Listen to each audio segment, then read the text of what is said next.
Salve Regina Mater Misericordiae, vita dulcedo et spes nostra salve. Goeiedag en welkom by nog 'n aflewering van Katolieke Netwerk Suid-Afrika. In vandag se episode gesels ons oor die Maagd Maria.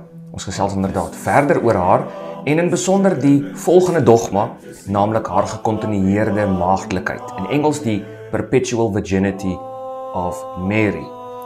En laasweek het ons gekyk, of die vorige episode het ons oor Maria gepraat het ons gesels oor Maria as die Theotokos. En dit was by die konsilie van Efese in 431, dat Maria verklaar is as Theotokos, moeder van God, as gevolg van wie haar seun is.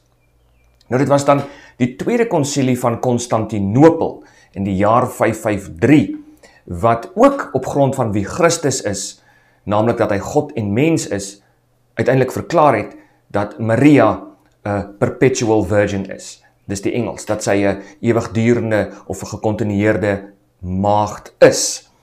Dit is 'n dogma, weer eens wat, alhoewel dit nou ook inderdaad praat oor Maria, is dit 'n dogma wat nie soseer Maria wil bokant Jesus plaas nie, maar wil beklemtoon die besonderheid van wie Jesus was. En dit is belangrik, omdat soos in die verlede ek gesê het, dat ons as Katolieke dikwels kritiek ontvang dat ons Maria in 'n posisie wil plaas waar sy nie hoort nie, 'n posisie selfs hoër as God, as dit nie ten minste op 'n gelyke vlak met God is nie. Maar dit is nie wat ons wil doen en wat die kerk wou doen met hierdie dogma, dat Maria 'n ewigdurende maagd is nie. Nee, die bedoeling is om die uniekheid van wie Jesus is, naamlik God wat mens word, om dit te beskerm. Want, net soos vandag, was daar nog deur die geskiedenis van die wêreld heen mense wat ontken het dat Jesus regtig die seun van God het. Wat ontken het dat Jesus God en mens is. Onthou, daar was hierdie hele debat wat aanleiding gegee het tot die eerste konsilie van Nicea, wat begin is deur Arius en wat nog vir baie jare voortgeduur het tot by die 7de ekumeniese konsilie in die hier by die baie naby aan die 800s. Daar was daar 7 ekumeniese konsilies wat al die dinge moes deurtrap rondom die Triniteit, rondom die drie-eenheid, rondom die persoon van Jesus, rondom die twee nature van Jesus, dat hy God en mens is. En elke keer het dit dan ook 'n invloed gehad op Maria, omdat sy die een is deur wie God in hierdie wêreld ingekom het. Sy is die een deur wie die Logos geïnkarneer het in ons wêreld in. Hy het deur haar mens geword. Hy het deur haar vlees aangeneem. So daarom, as Jesus God is, dan moet Maria moeder van God wees. En om te beklemtoon dat Jesus nie gebore is weens die toedoen van 'n aardse man nie, het die kerk verklaar dat dat Jesus gebore is uit die maagd Maria. Inderdaad, Maria is 'n maagd. Ons kry dit ook in die geloofsbelijdenis van Nicea en in die 12 artikels. Maar wat beteken dit dat sy 'n maagd is? Nou die meeste kerke daar buitekant, die protestantse denominasies, aanvaar dat Maria bloot eenvoudig 'n maagd was tot en met die geboorte van Jesus Christus. En natuurlik is daar die protestantse teoloë wat dit in elk geval nie glo nie, ten spyte van die belydenisse ook. En dit is ook nodig dat ons daarvan moet kennis neem, dat daar baie protestantse teoloë is wat in elk geval glad nie die maagdelikheid van Maria aanvaar, hoegenaamd in enige sin nie, in enige vorm nie. Wat dan sou beteken dat Jesus moontlik sommer maar net 'n gewone mens kon wees, wat by homself gedink het en by homself tot die konklusie gekom het, dat hy nou maar dalk die seun van God sou kon wees in die afwesigheid van 'n ander aardse pa, omdat Josef dalk nou moontlik baie vroeg dood is, en hy het nou nie in sy tienerjare 'n pa gehad, toe hy die een nodig gehad nie, en toe dink hy nou maar uit, dat Jesus is sy pa. Dat God, die Vader, is sy pa, is Jesus se pa. En dat die kerk nou daarmee begin werk het. So ons kry daar die sogenaamde protestantse, selfs kamstige Christen teoloë.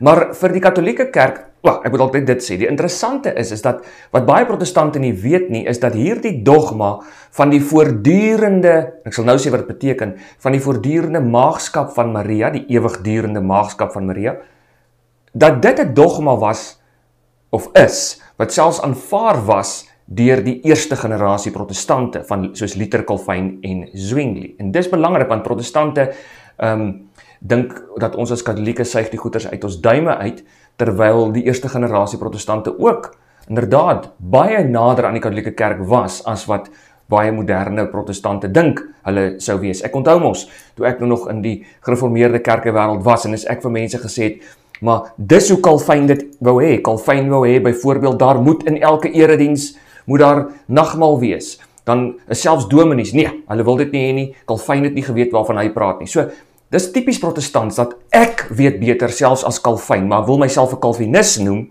maar ek wil nie doen wat Calvin gedoen het nie. Dis so typies protestants, wat hy jou teen die mure kan uitdryf.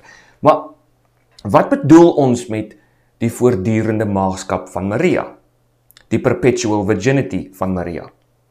In 553 verklaar die kerk, terwyl daar mense daar buite is wat verklaar dat Jesus net 'n gewone mens was, verklaar die kerk dat Maria 'n maagd was voor die geboorte van Jesus. Dat deur die misterieuse werking van die Heilige Gees, sy 'n maagd was tydens die geboorte van Jesus. En dat sy 'n maagd is, en was, en gebly het, na die geboorte van Jesus Christus. En dis is belangrik. So die perpetual virginity, die ewigdurende maagdskap van Maria, daarmee bely die katolieke kerk, in die spore van wat die kerk nog altyd bely het, vanaf die jaar 553, eintlik vroeër, want die geloofsbelijdenis van Nicea is ouer, maar hier by 553 is daar die konsep van maagd Maria vir die eerste keer regtig dogmaties geformuleer. Van daar af glo die kerk nog altyd dat Maria was 'n maagd voor geboorte van Jesus, 'n maagd tydens die geboorte en 'n maagd daarna. En dit is 'n ongelooflike misterie, en ek dink dit is belangrik, soos my een dosent ook gesê het nou, my een lektor, dit is 'n misterie wat 'n mens ook nie te veel moet aankarring nie, want dit maak nie vir ons menslik sin nie, maar ons aanvaar dit in geloof, want dit is wat die kerk bely het teenoor ketters wat nie wou aanvaar dat Jesus ook God is nie. So hierdie dogma het ten doel om die godheid en die uniekheid van die inkarnasie te beskerm, en dis baie belangrik. Ja, dit is so. God sou kon mens word deur enige vrou. Met groot liefde en respek gesê. Ons Christelike geloof skaneer nie op die maagdelike geboorte nie. Dit is belangrik. Ons geloof skaneer nie op dit nie.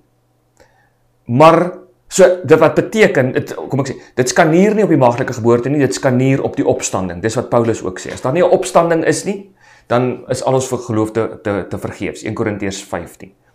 Maar die maagdelike geboorte is een van daardie dogmas, dat as jy hom wegvat, dan lei dit daartoe, dat mense baie maklik kan sê, nee, wag 'n bietjie, hoe seker is ons dan nou, Jesus is God?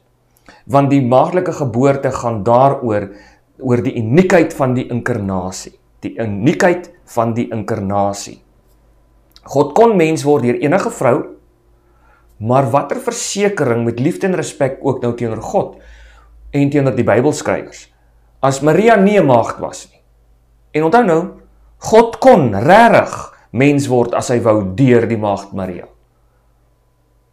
Wanneer sy nie 'n maagd was nie, deur enige vrou, wat getroud selfs is. Maar watter waarborg het die wêreld dan gehad, dat Jesus wel die seun van God sou wees? Die wêreld sou altyd dan daardie vraagteken hê, nee, ons dink nou maar net, dis Josef wat nou maar net gedink het, kom ons sê nou maar net vir die mense, dis die seun van God. So daar sou altyd hierdie groot vraagteken gewees het. Mense sou eintlik dan, dink ek, gelag het daaroor, as Maria sou sê, maar wag 'n bietjie, al is ek en Josef getroud, en daar's ander kinders, en wat ook al voor Jesus se geboorte nou, sy en Josef was getroud, ek bedoel, getroud in die sin van dat daar kinders was voor Jesus se geboorte, mense sou skepties dan gewees het, baie meer as wat hulle vandag is. So die belangrike is, die kort en lank van die saak is dat die kerk wil met hierdie dogma die uniekheid van die inkarnasie beskerm. Jesus is waaragtig die seun van God. Die inkarnasie is 'n wonderlike misterie deur die genadewerking van God. God word mens en betree deur Maria die wêreld. Dis belangrik. Dis waaroor dit gaan. Dis hoekom daar so 'n dogma is. Nou, wat het die kerkvaders daaroor gesê? Nou die interessante is, mense se eerste reaksie is, ja maar ons lees in die Bybel dat Jesus het ander broers gehad, broers en susters. Onder andere lees ons by een van sy uitsprake, dan sê die mense vir Jesus, hoor jou ma en jou broers is daar buite. En dan sê hy, die wat my wil doen is my broers en susters en my moeder. So, dan sê hulle, daar word verwys dat Jesus broers gehad het. Die interessante is dat die kerk nog altyd verstaan het, dat daardie Griekse woord, veral as ons dan die Hebreëus en die Aramees toe sou gaan, dat daardie woord wat gebruik word vir Jesus se broers, nie die intiemheid het van die normale gebruik van die woorde vir broers of susters nie. Dis 'n algemene woord, wat eerder vertaal kan word met my naasbestaande, wat dan kan wees my neef, my niggie, my neefs, my niggies, of ander familielede naby aan my. So dis so die kerk gesê, dis die een ding wat die kerk eintlik, dis die algemeen aanvaarde siening wat die kerk nog altyd gehad het. Daar is wel ander mense in die kerktradisie wat gesê het dat die broers en susters waarna verwys word uit Josef se eerste huwelik was, dat Maria 'n tweede huwelik was. En dat dit maak dat Josef inderdaad ook ouer as sy is, maar dat dit seuns en dogters was uit 'n ander huwelik. Dis nie so 'n algemene teorie nie, maar dit is ook 'n teorie wat in die kerktradisie bestaan en wat nog steeds nie botsend is met wat die kerk uiteindelik verklaar het oor wat dit beteken dat Maria 'n perpetual virgin of 'n gekontinueerde, ewigdurende maagd is nie. So dis die twee verklarings vir die ander broers en susters van Jesus wat ons van raak lees in die Bybel, wat die kerk nog altyd gehandhaaf het. Selfs Calvin, selfs Luther en selfs Zwingli. En Zwingli, interessant genoeg, was die een wat die meeste goed uit die kerk het gegooi het. Luther het baie dinge behou, liturgies ensovoorts, Amstrag, Calvin ook, hy was so tussen die twee. Maar Zwingli het alles uitgegooi, tot blomme is uit die kerk uitgegooi. Die pleintjie wat hier so staan, blykbaar trek dit jou aandag van God af en daarom moet dit uit die kerk uitgehaal word. So dit kan jy nou nie van God vertel nie, so dit gaan nou jou aandag aftrek as ons Bybel lees, so haal uit die plant. Dieselfde met hierdie prentjie gaan jou aandag aftrek van God af. So, maar selfs ten spyte van die feit dat Zwingli dit gedoen het hy die ewigdurende maagdskap van Maria aanvaar. En dat die seuns en die dogters waarvan gepraat word, dat dit of kinders is uit 'n ander huwelik, of dat dit naasbestaandes is van Jesus. Nou dis interessant dat die kerkvaders noem baie duidelik dat ons lees byvoorbeeld in van die evangeliebeskrywinge, soos Johannes en so aan, lees ons ook van die ander Maria wat selfs ook by die kruis is, saam met die moeder van Jesus, Maria. En dat daardie kinders, wat genoem word die broers en susters van Jesus, waarskynlik ook die kinders is van die ander Maria, maar daar inderdaad 'n bloedverwantskap was tussen Maria en Maria. Hoeveel niggies en neefs het nie dieselfde name binne die groter opset nie. Saam met my op skool was daar drie neefs. Die paas was broers en hulle was weer saam met my pa op skool. En daardie drie seuns het almal die naam gehad van dieselfde oupa. So al drie die neefs se name was Piet. En hulle was neefs. So al drie van hulle was Piet. So dis nie 'n vreemde ding vir ons as Afrikaners ook dat neefs en niggies dieselfde familiename kan hê nie. En so dis nie vreemd dat daar 'n ander Maria kan wees en dat ons dalk miskien verward kan raak met wie is die kinders waarvan die Bybel praat as hulle sê Maria en dan noem hulle die broers en susters van Jesus nie. Dit kan net sowel sy neefs en niggies wees, of selfs bietjie verder. So, dis die twee tradisionele verklarings wat die kerk nog altyd dan ook gebied het. Maar kom ons kyk net vinnig na 'n paar wat sê die kerkvaders. Baie interessant. Ons lees byvoorbeeld, en kom ons sê so, die kerk het van die begin af Maria gesien as die nuwe Eva. Dis belangrik. Die een deur wie daar nuwe lewe in die wêreld inkom. Eva in die tuin het die dood gebring, die nuwe Maria, naamlik die nuwe Eva, naamlik Maria, bring lewe in die wêreld in deur Jesus Christus. Sy gee aan hom dan inderdaad geboorte. Ook is sy beskou as die verbondsark van die nuwe verbond. Sy is die nuwe verbondsark, wat vir 9 maande lank die woord van God, die Logos, in haar dra, soos wat die ark van die verbond in die Ou Testament die woord van God in die vorm van die 10 gebooie dan ook gedra het. Wanneer ons lees in Levitikus die besonderse voorbereiding, die besonderse sorg wat daar is van hierdie verbondsark in die Ou Testament, dan kom die kerkvaders en hulle maak gebruik van die eksegetiese model wat ons sou noem tipologie, waar jy voorbeelde die Ou Testament uitvat en dit as vooruitwysers beskou van Jesus. Dan word jy sê, hierdie stok wat Moses in die water gooi om die bitter water soet te maak, dit is 'n tipe van die kruis wat ons stormagtige bitter lewe kan soet maak. Dit is 'n tipologie. Nou, 'n mens moet baie versigtig wees. Iemand soos ek, wat lief is vir die Ou Testament en wat 'n doktersgraad het in die Ou Testament, is baie keer baie skepties oor hierdie tipe van tipologie. Mens moet baie versigtig wees, want mense kan baie gool met die teks. En dan, wat my groot kritiek is teen dit, is dat gewoonlik vat mense dan die unieke betekenis van die Ou Testamentiese teks heeltemal weg en verloor ons die volheid van wat hierdie teks vir ons kan beteken. So mens moet baie versigtig wees vir tipologie. Nou die kerkvaders het nie noodwendig tipologie lukraak toegepas nie. Hulle het nie. Hier en daar kan 'n mens dalk enkele uitsonderings hê en voorbeelde hê van waar hulle dalk bietjie oorboord gegaan het, maar in die algemeen het hulle baie mooi geweet waar is die grense. Daar moet 'n natuurlike vloei wees in die verhaal van God se verlossing, in God se op weg wees met die mens in sy openbaring. Daar moet 'n natuurlike lyn wees wat ons kan trek.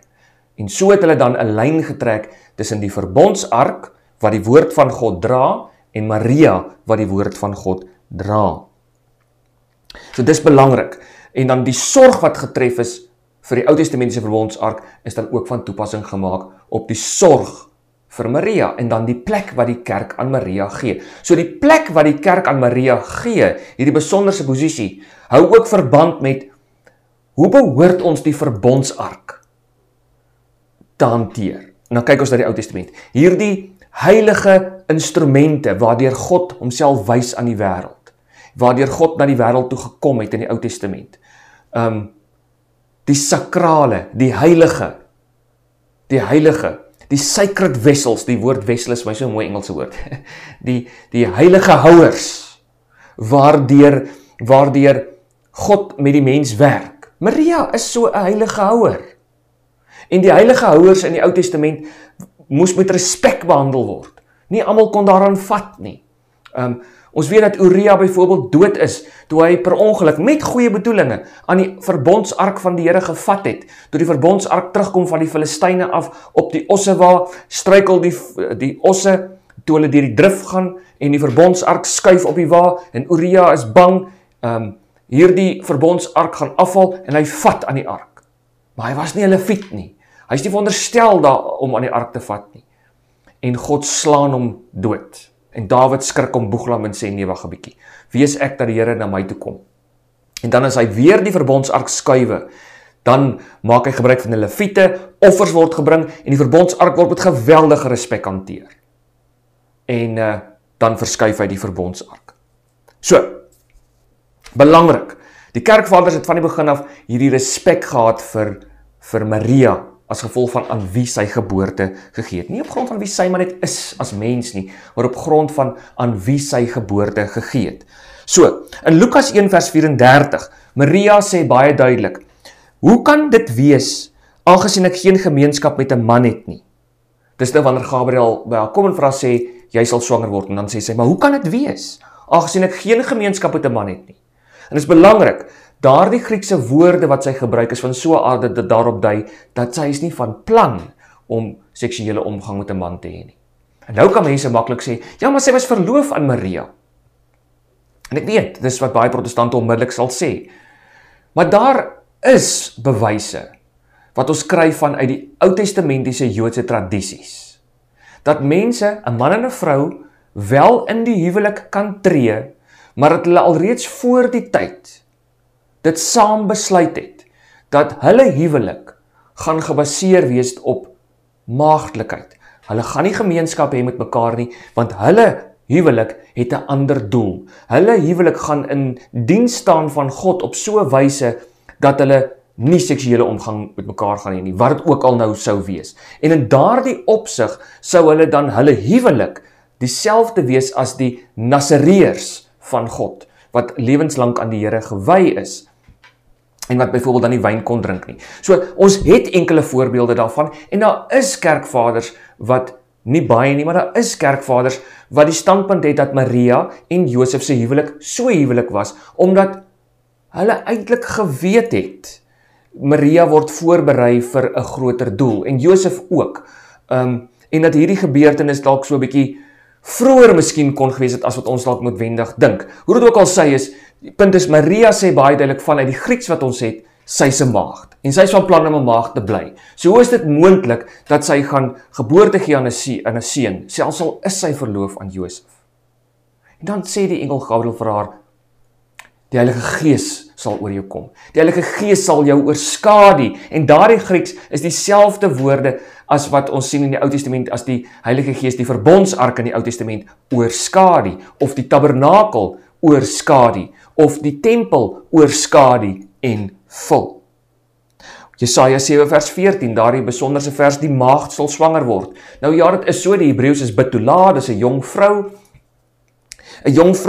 en dit sou kon dui op iemand wat pas getroud is. Maar selfs die implikasie is tog dat dit 'n jong vrou is. Hoe dit ook al sê is dat die Nuwe Testament maak dit op Maria van toepassing self, die maagd wat swanger word.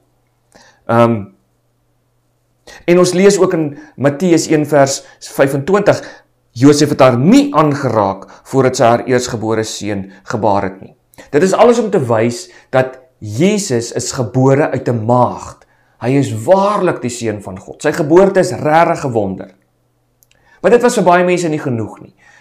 Die vraagteken wat daaroor gehang het. Mense sou nou kon sê, nee maar, wag 'n bietjie, hier staan voordat sy geboorte gegee het. So na die tyd kon Josef haar aangeraak het.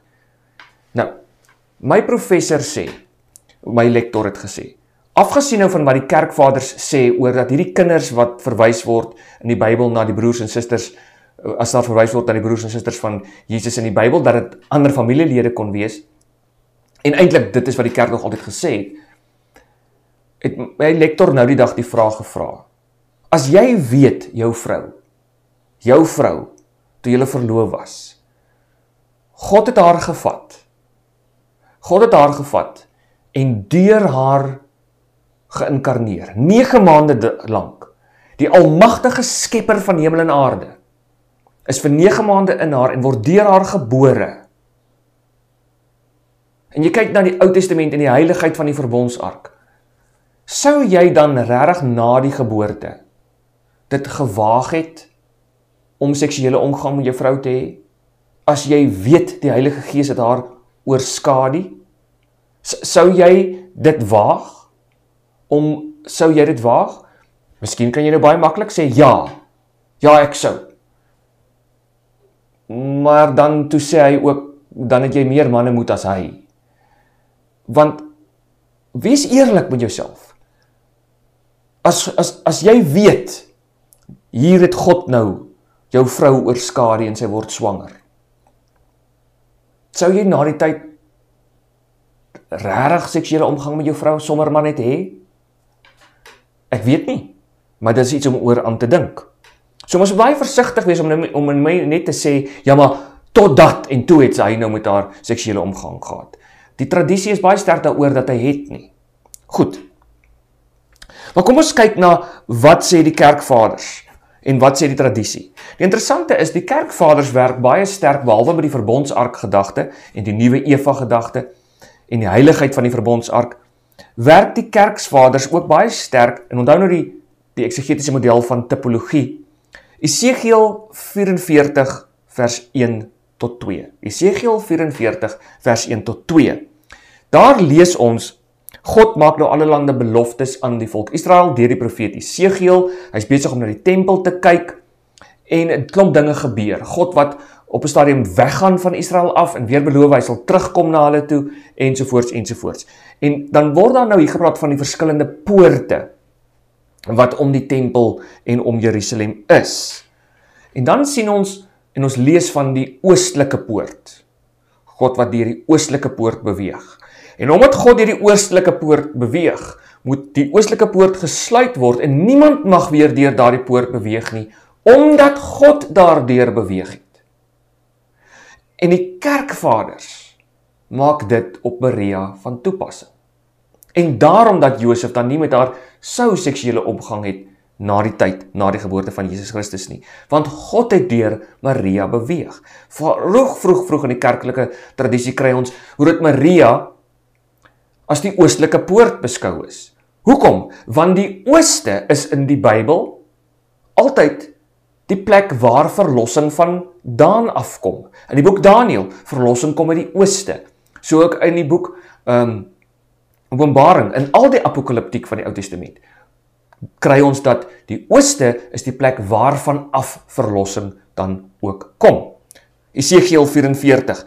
Toe het hy, met 'n hoofletter, God, Jahwe, toe het hy my, vir Esegiel, teruggebring na die buitenste poort van die heiligdom, wat na die ooste kyk. Maar dit was gesluit, die poort wat na die ooste kyk. En die Here het vir my gesê, hierdie poort moet gesluit bly. Dit mag nie oopgemaak word nie, en niemand mag daardeur ingaan nie, want die Here, die God van Israel, het daardeur ingegaan. Daarom moet dit gesluit bly. Baie interessant.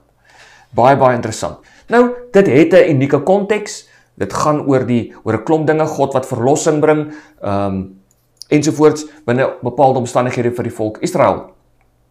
Maar al die beloftes van God rondom verlossing, het uiteindelik ten diepste in Christus vervulling gekry, want onthou Abraham se beloftes. Dit is so my hartseer dat ons nooit die verlossings, of baie selde, die verlossingsplan van God vir die wêreld aan die verbond bind en teruggaan en sê, God het aan Abraham beloof, deur jou nageslag sal die wêreld meegewerk word en verlos word, geseën word, hoe ook al, geseën word, verlos word, deur Abraham se nageslag. Uiteindelik in Jesus Christus kry dit vervulling in Jesus Christus, wat gebore word deur die maagd Maria. Deur haar kom verlossing in die wêreld in. Deur Maria kom verlossing in die wêreld in. Daarom alreeds sal die kerk vorentoe sê, en ons gaan daarby kom, dat Maria deel op 'n besonderse manier in die verlossingsekonomie. Maar jy moet die agtergrond in gedagte hou. En jy moet die woord verlossingsekonomie in gedagte hou, om Maria se rol te verstaan, want verlossing kom deur haar. En daarom sê die kerkvaders, sy is die oostelike poort, wat gesluit moet wees, en gesluit gebly het. Die gekontinueerde maagdskap van Maria. Allegorie en typologie. Allegorie en typologie. Dit is die hand-aan-hand eksegetiese metode wat gebruik is deur hierdie kerkvaders. Ons kry byvoorbeeld Sint Ambrosius. Ambrosius van Milaan sê baie duidelik dat hierdie Esegiel 44 dui op Maria. Ook Jerome van Jerusalem, Augustinus sê dit ook, Maria is die geslote tuin, 'n geslote poort. Sy het gebaar sonder om haar maagdskap te verloor. Dis wat Augustinus gesê het.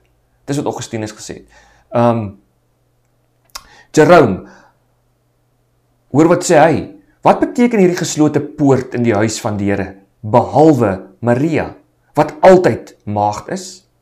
Sy is die poort waardeur die Here binne gegaan het, en hy alleen het daardeur ingegaan.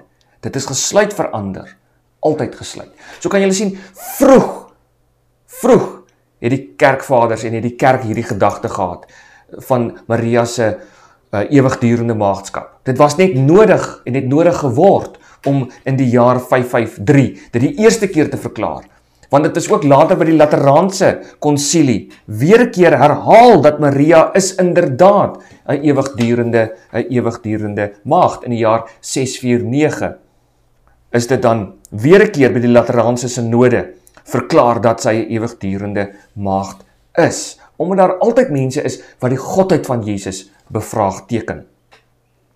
Goed, so dis baie belangrik. Maar selfs voor dit, selfs voor Augustinus, selfs voor Jerome, selfs voor Ambrosius, wat ook sê, hierdie poort is Maria, altyd gesluit. Sy is die poort waardeur die Here binne gegaan het, en daarom bly sy gesluit. Die poort van die ooste, van die lig het deur haar ingegaan. Johannes 1, die lig het onder ons kom woon. Maar voor dit kom Ignatius van Antiochië, alreeds in die jaar 110, en hy praat van Jesus se geboorte as 'n stil geheimenis wat uitgevoer word deur God in reinheid, in maagdelikheid, deur maagdelikheid. Athanasius, daardie kerkvader wat ook soms so mooi Theosis beskryf as die blaatante God word mens, sodat die mens kan God word, saam met Basil die Grote, saam met Augustinus en ander, hou vas en staan by die ewigdurende maagdskap van Maria. So die kerk het dit nie uit haar duim uitgesuig maar net nie. Groot teoloë deur die geskiedenis van die kerk heen, wat nog altyd standpunt ingeneem het teen ketters daar buite, wat nie wil aanvaar dat Jesus twee nature is nie. Nie wil aanvaar dat Jesus mens en God is nie. Teenoor hulle kom die kerk en het die kerk nog altyd verklaar, Maria was 'n maagd voor haar geboorte, tydens haar geboorte, na haar geboorte. Hoe dit presies werk, is 'n misterie. Of dit nou medies so is, dit gaan oor baie meer uiteindelik as net 'n mediese standpunt. Dit gaan oor 'n geloofsstandpunt, Jesus is volledig God wat mens geword het. Daar's nie 'n kans dat hy dit nie is nie. So dis baie meer as sommer maar net 'n mediese uitspraak wat die kerk maak om nou daaroor te beklei. Ons wil nie beklei oor ons beklei nie oor mediese kondisies nie, en hoe dit nou medies moontlik is nie. Hoe is dit nou medies moontlik nie? Vir die kerk is dit nou nie so belangrik nie. Vir die kerk aanvaar die misterie van die inkarnasie, en staan en val, Jesus is volledig dan ook God. Verder is hierdie uitspraak van die kerk christologies. Dit gaan oor Christus, dis waaroor dit gaan. Dis nie maar net Maria nie. Dis christologies. Dit gaan oor wie Christus is. Dit gaan oor wie Christus is. Want daar was mense soos Helvidius, Jovianus en Antidotus en ander ketters wat net nie wou aanvaar wie Jesus is nie. Daarom dat die kerk hierdie sterk standpunt dan ook uitneem. 'n Christosentriese uitspraak. Ja, inderdaad is daar iets Marialogies, as ons dit so kan sê. Mariology is die Engels. Want Maria is vir ons die beeld van volmaakte gehoorsaamheid en reinheid. Daardie fiat van Maria, daardie ja Here, ek werk saam met U, en die Here wat deur en saam met haar werk, om verlossing in hierdie wêreld in te bring. Maria wat ingetrek word op 'n baie unieke manier in God se verlossingswerk. Dis ook ecclesiologies. Want die woord ecclesio beteken die kerk. Dit gaan oor die kerk. Dit gaan uiteindelik in die kerk. Want Maria verteenwoordig ook die kerk op 'n besonderse manier, omdat die kerk is die bruid van Christus, van God. Dink aan Efesiërs. In die Ou Testament al kry ons daardie beelde. Die volk Israel as die bruid van God. So as die kerk die bruid van God is, Maria die bruid van die Here in daardie moment. Dis ongelooflik. Daarom vir ons as kerk is sy die ongelooflike simbool van reinheid. Inderdaad ook vrugbaarheid. Maar hoeveel groter vrugbaarheid wil jy nou hê as 'n vereniging met God en die Heilige Gees in besonder? Soteriologies. Dis verlossingsgerig. Dis wat die woord soteriologies beteken. Verlossingsgerig. So die kerk, deur hierdie uitspraak van Maria se gekontinueerde maagdelikheid, wil ook die verlossingsleer beskerm, dat slegs in Christus, wat God en mens is, ons verlossing lê net in hom. Slegs iemand wat God en mens is, gelyktydig, 100% God en 100% mens gelyktydig is, slegs so iemand kan ons verlos. Het is hierdie verlossingsleer wat die kerk ook wil beskerm deur hierdie uitspraak wat die kerk gemaak het. Eers in 553 by Konstantinopel, maar dan ook later weer by die Lateraanse Synode. En dan op 'n besonderse manier, wanneer ons praat oor die ewigdurende maagdskap van Maria, kry ons dit dan in die Katekismus van die Katolieke Kerk in paragraaf 499 tot 507. Daar op 'n besonderse manier word gepraat oor die maagdskap van Maria en wat dit dan ook vir ons beteken. So, om alles saam te vat ter afsluiting. Waaroor gaan die dogma van die ewigdurende gekontinueerde maagdskap van Maria, die perpetual virginity? Dit gaan daaroor dat Maria het 'n maagd gebly. Sy was een voor die geboorte van Christus. Sy het 'n maagd gebly voor die geboorte van Christus, tydens die geboorte van Christus en na die geboorte van Christus. Dis 'n misterie. Dis 'n misterie wat gepaard gaan met die misterie van die totale inkarnasie. Wie Christus is. Dat net iemand wat volledig God en volledig mens is, hy alleen kan ons verlosser wees. Dis die misterie waarmee saam en waaruit hierdie misterie van die ewigdurende maagdskap van Maria dan ook vloei. Dit is bevestig deur die konsilie van Efese eintlik alreeds, wat gepraat het van Maria, wat gepraat het van, onthou ook van Theotokos, maar later dan ook by 553. Spesifiek dit word dan genoem. So, die konsilie van Efese begin al daaroor praat. Maar 553, by die konsilie van Konstantinopel, word dit gesê, en dan ook by die Lateraanse Synode herbevestig in 649 na Christus. Dit gaan oor die getuienis van die kerkvaders dat Jesus volledig God en mens is. Ek herhaal dit nou nodig, maar dit is die redes waarom die kerk dit gesê het. So nêrens was dit ooit, dat die rede was nooit iemand het gesê, aha, kom ons vervang nou vir die godin Ishtar met Maria nie. Dit was nie die redes daagter nie, want dis wat protestante ons nou sê. Ons het die godin Ishtar vervang met Maria. Dis nie wat die kerk sê nie, en ons kan dit gaan lees in daardie notules van hierdie synodes, van hierdie konsilies. Jy kan gaan lees, wat was die motief agter die feit dat die kerk dit sê. Dit was nie omdat ons synkretisme wou invoer in die kerk nie. Dit was nie omdat ons die godin Ishtar wou inbring in die vorm van Maria nie. Dit was nie omdat ons God wou degradeer en Maria wou meer goddelik maak as God self nie. Dit was nooit die redes daarvoor nie. En ons kan dit op skrif bewys, dit was nooit die redes nie. Die redes waarom die kerk hierdie dogma geformuleer het, was op grond van wie Christus is en om die wonder en die misterie van die inkarnasie te beskerm.